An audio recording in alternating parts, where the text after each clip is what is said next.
Welcome back, folks, so let's replay Albion. When last we left off, we were on the island of the Dji Cantos, and now we're about to go and talk to Frill, who's trying to run away and hide. No can do, Frill!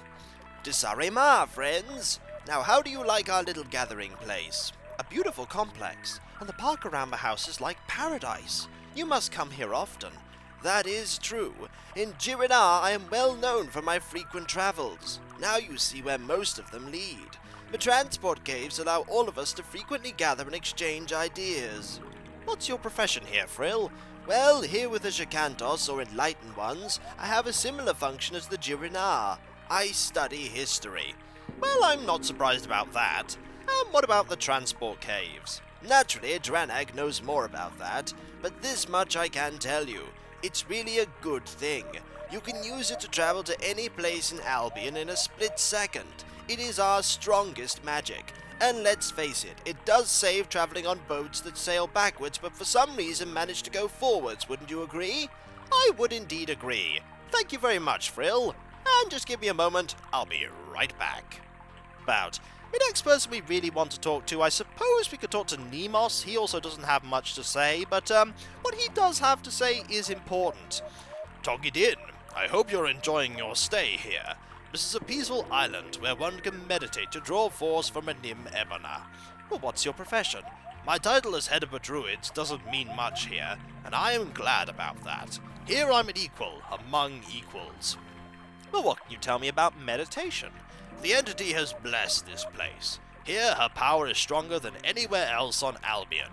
There are certain places on this island where, through quiet meditation, you can grow in body and spirit.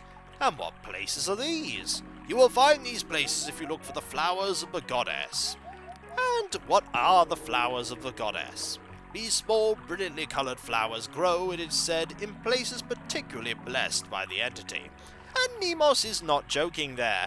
That's pretty much all he'll say, though. These flowers will permanently raise your stats of everyone in the group by a small amount, and there is a selection of flowers for each particular stat. We're going to wait a little while before doing that, though. We want a few more people in the party that will benefit from it. We could talk to you, but we're going to talk to Dranag next. It makes sense to do so. Greetings. May a Nim Ebona always accompany you. Please extend my knowledge of magic, Dranag. Harriet can learn spells from Dranag, and they cost absolutely nothing. So we'll learn the regeneration, irritation, and the teleporter spells for free. And Dranag, for a small fee, can also refresh the charges in items that have charges in them. So we can start to use the items that have charges a little more freely. Considering the fact that I haven't done it at all yet, that's saying something. What's your profession? I am Dranag, magic teacher of the Enlightened Ones. And what do you know about magic? I know that you Helromir deny the very possibility of magic. However, Tom, I will show you that without magic, no life could exist at all. Now, there are some of you who say that life came from the unknown god, and only he has magic. And I say to you that these people speak for a Nim Enkna, who would like to keep magic for himself and not share it with these creatures, the Helromir. Whichever way it is, I will explain to you what magic is. When a house is built, the people who build it have a very exact idea of how this house is going to look. They have probably even made a plan ahead of time, and according to this plan, the house, which previously existed only on the plan, comes into reality. Do you believe me that the house would exist if enough beings concentrated on the fact that it does exist? Concentration is a poor word right now, but there is no better one. The house exists as soon as the ends of a house is created. The healer can tell you what an ends is. It is something like an idea.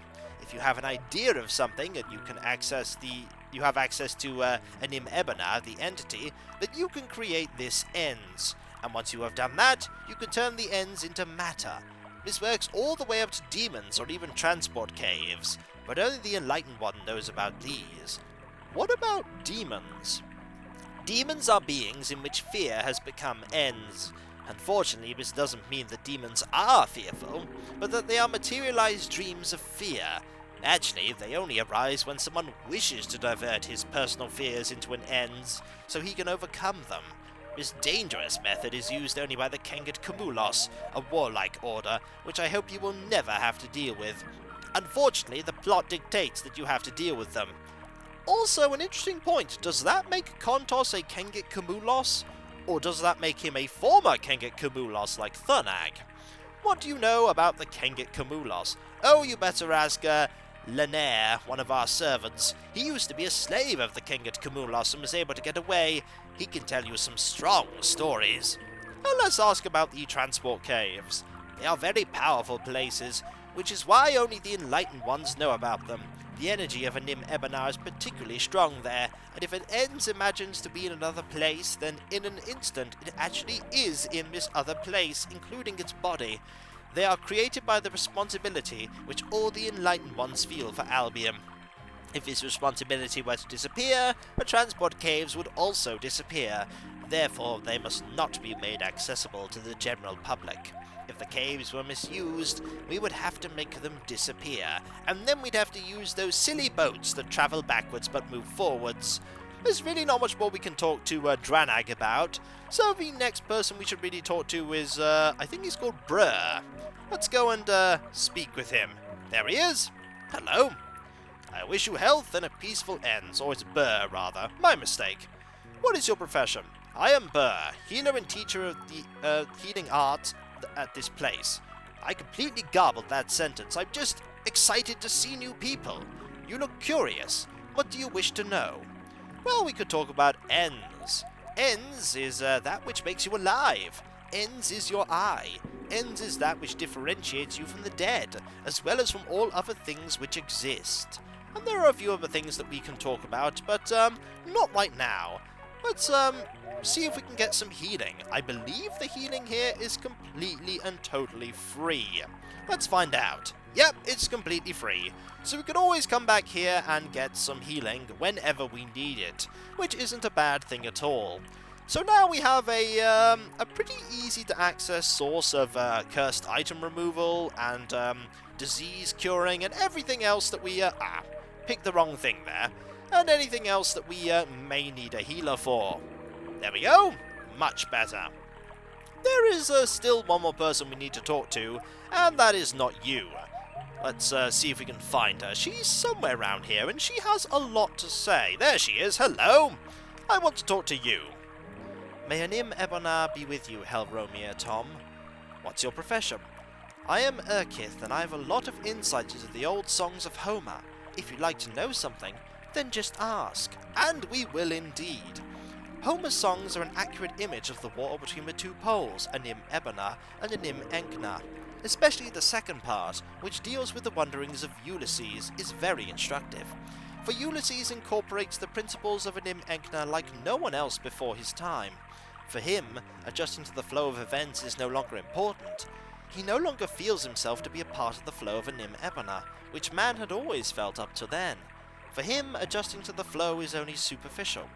He is like the boat which conquers the river, because it superficially matches its movement, but he uses its abilities to conquer it for his own purposes. Purposes which belong to an entity different than the purposes of the flowing river. Purposes which belong to an entirely different world than the purpose of the flowing river. My mistake, my apologies. In this way, Ulysses hopes to escape the threat of the river. Fair enough, let's talk about Ulysses, shall we? Just look at how he meets the dangers he's exposed to.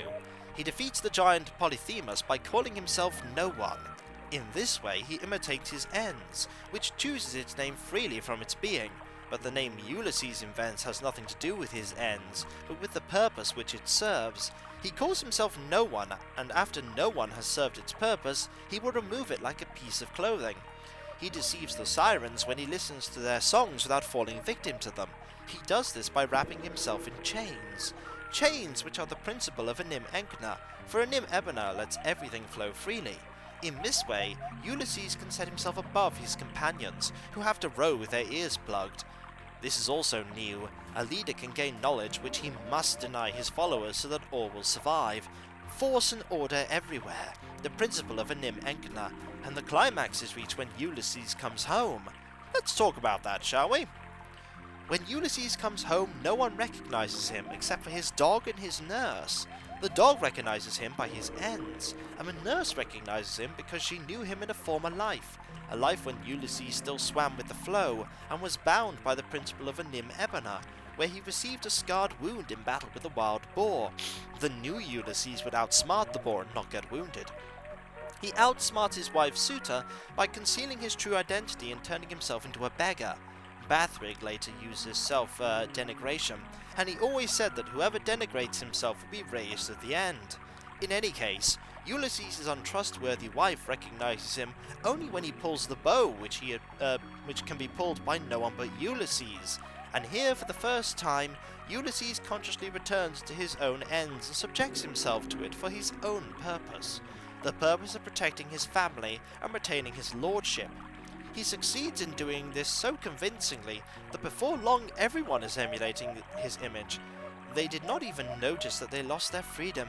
In the end, they all became the no one who conquered the giant. That is an interesting story. Let's talk to Bathrig, or about Bathrig. Ah yes, we can't talk to Bathrig because he's not here. Silly me. That's pretty much all we can talk about, though, that we haven't talked about before. So that's pretty much it. There is one person we can talk to, though. Actually, two people. We could go and talk to the bard as well, but we need to go and find this servant. And the servant, if memory serves, is all the way over here. All the way through these rooms that have no real purpose whatsoever. All these rooms are pretty empty. They don't have anything in them that's important. Where is this person? There you are. Hello. Hello, at last. Some visitors from the outside world. What's your profession? I'm a servant here. I cook and clean and so forth. The enlightened ones aren't really the most practical people, if you know what I mean. Do you want to know something? Let's talk about the enlightened ones. They really are very lovely beings, whether they are human or Iskai. It's just a bit difficult to talk with them. Their feet just aren't on the ground, if you understand what I mean.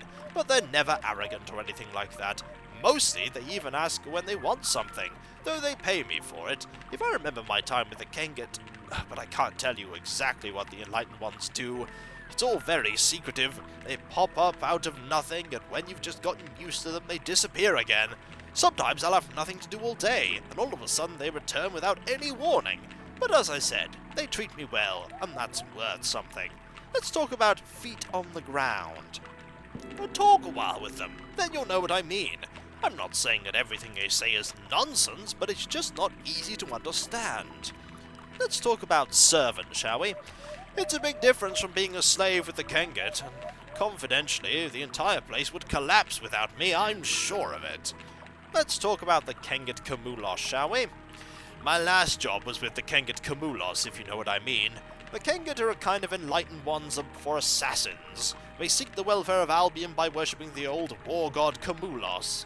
And they don't just pray with words. I was a slave there. They just captured me because a cousin of mine had defended one of those loons. They simply took me away from the field where I was working. My wife and daughter were killed. After 2 years, I was able to escape, but only because I gotten in with, Jonathan, I think that's it. I think that's the name. The chief slave. He's quite a character. In his position as chief slave, he actually feels responsible for keeping the other slaves from complaining. He always says things like that you should be happy, but you have a solid roof over your head and so on. Well, I've been lucky. I don't have a family anymore, but at least I'm treated like a human being here. Indeed you are. Farewell. I won't be asking for any food or anything. I'm quite content with what I have. And so we're going to do a little bit of an explore around, but there's really not much to do around here, but go and talk to people. Also, we have one of those sets of Iskai water pumps, which does make sense. So we're going to have a look around, and then we're going to head out and go and talk to the bard. Also, there is a second... Oh, hello! Somebody I didn't know was here. Can I go and talk to you? Maybe I can. Hello. Ah, visitors. Greetings. Welcome to the House of the Enlightened Ones. I don't think I've ever talked to you. What's your profession? I work here in the house and manage the Enlightened Ones' affairs. Let's talk about the affairs. No great treasures are stored in this house, but there is a great amount of knowledge here. For example, there are many interesting spell scrolls. I'm allowed to sell some of them. I try to bring a little gold into the household, since the people here don't like to deal with such profane manners. And let's talk about the spell scrolls. Well, as far as I understand it, they enable the ungifted to practice magic. Of course, the spell scrolls disintegrate after use. However, some who already know the particular scroll's type of magic can permanently learn the spell. What scrolls do you have? You have a lot of scrolls. A lot of scrolls indeed. Personal protection, steal magic. Steal magic is a really good spell. Steal life, big lightning mine. These all sound like spells for Thunag here. So we're going to be most certainly learning most of them. Let's grab steal magic here. It's a useful one to get. And let's grab steal life. Also a pretty good one to get. We'll also grab a big lightning mine. And I think we'll also grab a big lightning trap as well. I think he already has Thunderbolt and Thunderstorm. What else can we learn here? There's a fair amount of a mixture of spells here. I don't know what the personal protection spell is. That might be a spell for Thunag. Well, let's find out, shall we? It can't hurt to get it. So we'll pass this spell on here to, pass this one on to Thunag and see if he can learn it all. There we go. He has learnt that spell, which is good, and he has learnt that spell, and, has he learnt this one? Yes, he has. And I keep picking up daggers by mistake. And he's learnt that one as well. And finally, what about this one? He has indeed learnt that spell. I did not know that was a spell he could learn. Is there anything else we can talk about here? I think there might be. Let's talk about, we do that, and then the Enlightened ones? Like everyone else here, I like to work for these people. They're a little unworldly at times, so I try to improve our finances a little by selling spell scrolls. Indeed you do, and that's pretty much it there. And I didn't know that you could buy the scrolls there, which is very, very handy. But, buying for the other characters really isn't that important right now, because we can pretty much gain access to anywhere where the spells are taught, so we can quite safely ignore the other scrolls. There is one more person we need to talk to, and that person is outside here, and that is the Bard. And the Bard indeed has a lot to say. A lot to say. You can also hear her playing her musical instrument. She'll be doing that all the time. Hello. Greetings, visitors of Cantos' house. What is your profession? I am Mari, the Bard. My life belongs to music and song. But what do you know about song? I just finished reworking a very ancient song. It is perhaps the most important song that we know, since it is the song of the world. Would you like to hear it? Gladly. Get comfortable. It's a long song. Anim Ebenar said in her morning, there is a flow that thought, and also in being, and the world opened, and all thought became being in her, and all alone. And he, Anemknar, said to her in the evening, you have created man, plants and animal. Let the first guide the last, sister, and order the things and praise to you. Anim Ebenar said to her brother, they are my thoughts which you seek to name and order. Are you guided by the fear that you do not know the one above all? He, Anim Enknar, left offended, and he swept through the forest, mountains, and sea. He gave order to the beings and forgot none. He brought fire to man, and iron for war. Then he, Anim Enknar, called the people. He called one Helromia, and the other Celt, and he remained with the first. He named Sir Ethar, the leader of Helromia, and directed him to endless battle, a battle against the children of the Flow, the Celts. Order with fire, power with order. Singetorix arose, and also his brother, the Catavelanus. That word is difficult to say in song, but Sir Ethar marched to battle, for being or dying, girded with Brotto, his sword and his son. They came together in early morning, and fought through the day and night. Then Vercingetorix fell early in the evening, and Catavillanus in the same place. In dying he spoke. The Catavillanus, cursed be your sword, your grotto, your spirit, Saether. Your sting will soon betray you, and murder will become the order which only promises power. Then the Catavillanus died, and Saether soon followed him into death, murdered by Brotto, the false sword. The sword brought death to the hand that ordered it, but the sting was soon pulled. The sons of the opponents grew up. Canto was Sleeper, and Bathrig held Romea. Like Ulysses, adapted to be essence.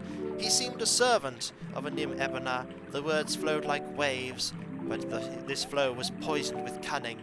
The source lay in the realm of a Nim Enkna. The Celts, wearied from battle, drank, and fell to a name manifold, which Bathrig had given to the gods of all gods.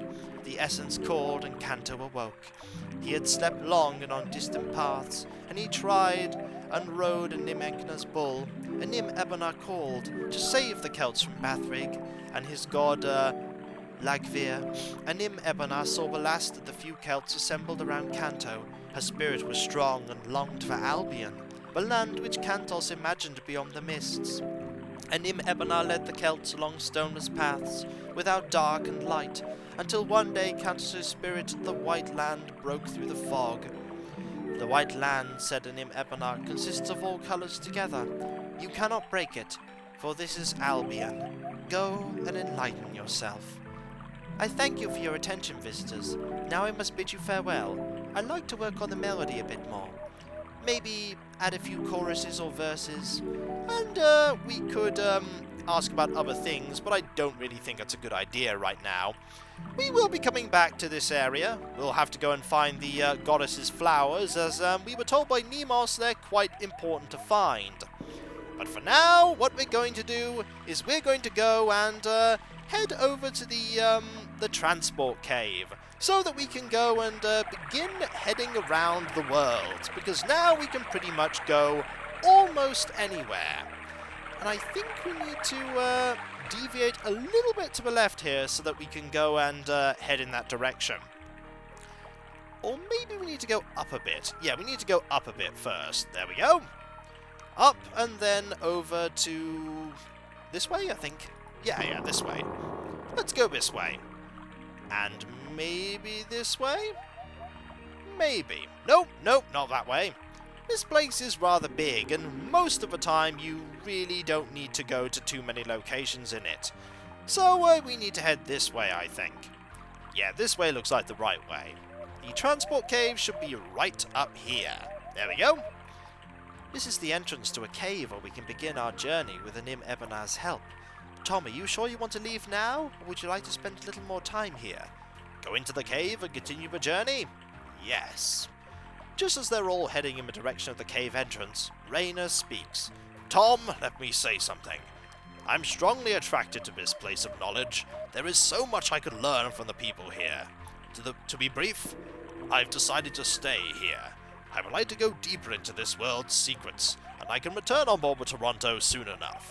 Also, the members of the contact team would then have a knowledgeable contact here.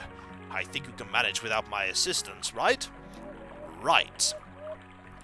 We've really gone through a lot together, Raina, and I will miss your companionship. I should have known that you'd find it hard to leave these scholars behind. Too many colleagues here? Quite. I wish you all the best. We will see each other soon. I'll come back with the first contact team. I'm crossing my fingers for you, Tom. See you soon. Oh yes, here. Take my equipment. I won't need it anymore. We've already taken all of the equipment. And so we are in the transport cave, and now we have finally lost Raina.